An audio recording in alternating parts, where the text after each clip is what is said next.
When it comes to sensory overload, I think one of the most important mantras to live by is that when there's overwhelm going on the inside, there can't be overwhelm happening on the outside. And what I really mean by this is that when there's increased excitability of neuronal activity happening internally, then your body is going to prompt you to do whatever you can to keep your outside world as quiet as possible. Now, many people will have you believe that your personality or your mentality is what drives your physiology, but I actually believe in the complete opposite, and that's that how your body is physically functioning is what's impacting how you feel mentally. And this was apparent in my own case, because as soon as I was able to reduce levels of hyperactivity or noise within my body, it completely changed my entire demeanor. Just ask anyone out there who suffers with sensory overload whether changing their outlook has allowed them to better handle the likes of screens, sounds, temperatures, lights.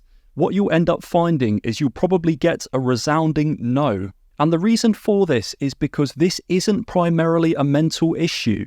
It's an issue with the way that your brain is unconsciously taking on board and processing sensory information. So what happens is that we've got these receptors called mechanoreceptors that are located all throughout our body.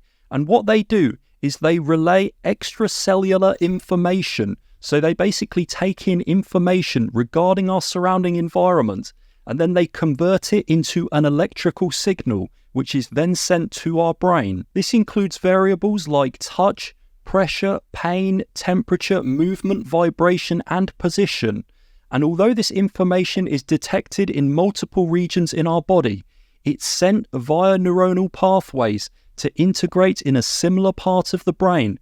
And that part of the brain is at the back here, and it's called the cerebellum. The cerebellum then assembles this information in a way that allows us to form a virtual map of our surrounding environment at an unconscious level.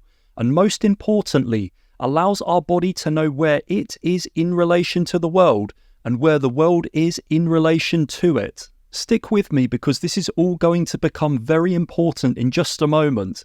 So this integrated sensory information from the cerebellum then travels to an area of the brain called the thalamus, and then from the thalamus it's sent to the cortex, which is these two big hemispheres at the very top of our brain. Now this is a pivotal moment because as soon as sensory information reaches the cortex, it then gets converted into something called a motor output, which is basically a neuronal signal that's sent down by our brain in order to initiate an action within an organ in the body. Crucially though, in the case of sensory overload, one of the first projections of the cortex is where it fires into the area of the brain just beneath it, called the cerebral nuclei, or the basal ganglia. And this is the part of the brain that produces the inhibitory neurotransmitter called GABA. GABA helps to calm our cognitive system, our limbic system, and our sensory motor system. And it's ultimately what's responsible for calming the activity of our autonomic nervous system, which includes the function of all of our organs. And what do most people with sensory overload tend to have in common?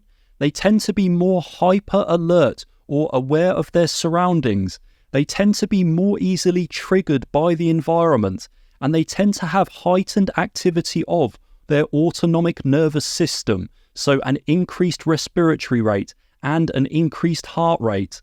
More simply put, they tend to be supercharged with all of this nervous energy. So in order to become far more tolerable to all of this external stimuli, we need to find a way of drastically calming down this whole system.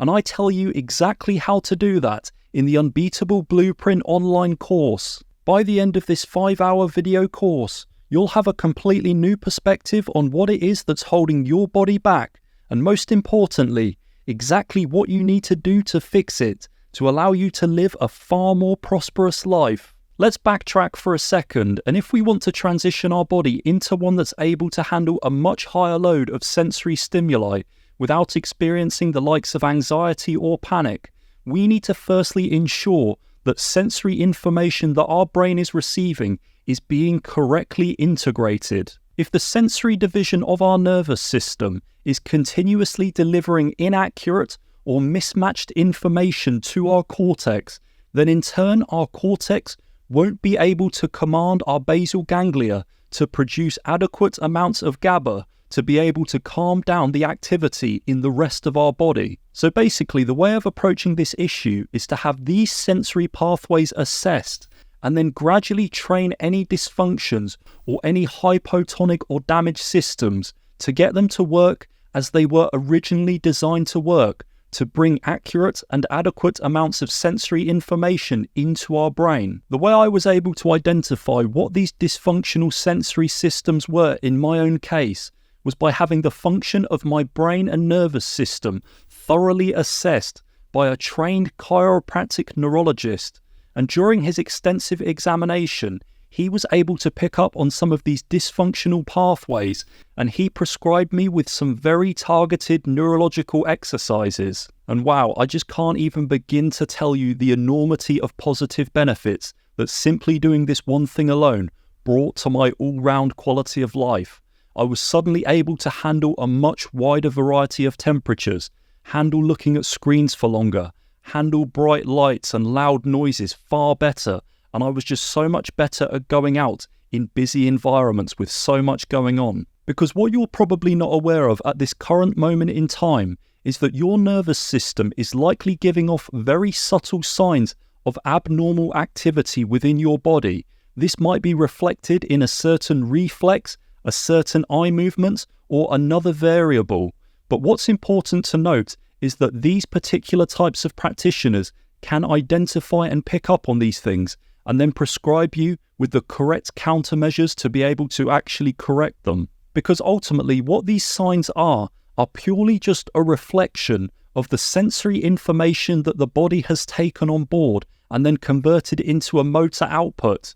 So if these practitioners can start to observe the abnormalities in the motor outputs, and then they can gradually start to see them improving whilst you're performing these neurological exercises, then that's a really positive sign that your body is slowly being able to handle a higher load of sensory stimuli. So just to recap, when there's too much noise going on within your body, it's going to struggle to take on board more sensory stimuli.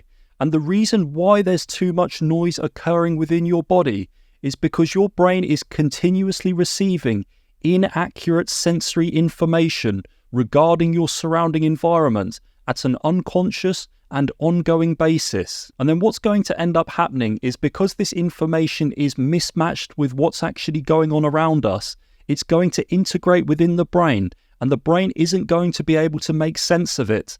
And in turn, it's not going to be able to produce sufficient amounts of inhibitory neurotransmitters to be able to calm down the activity within our body. And the way to counter this situation in order to handle a much higher load of sensory stimuli and not be overwhelmed by all of these stimulating environments is to fine-tune the sensory division of our peripheral nervous system, so that in turn we can send more accurate and coordinated sensory information to our brain so that it doesn't get overwhelmed and it's able to calm down the activity within the rest of our body.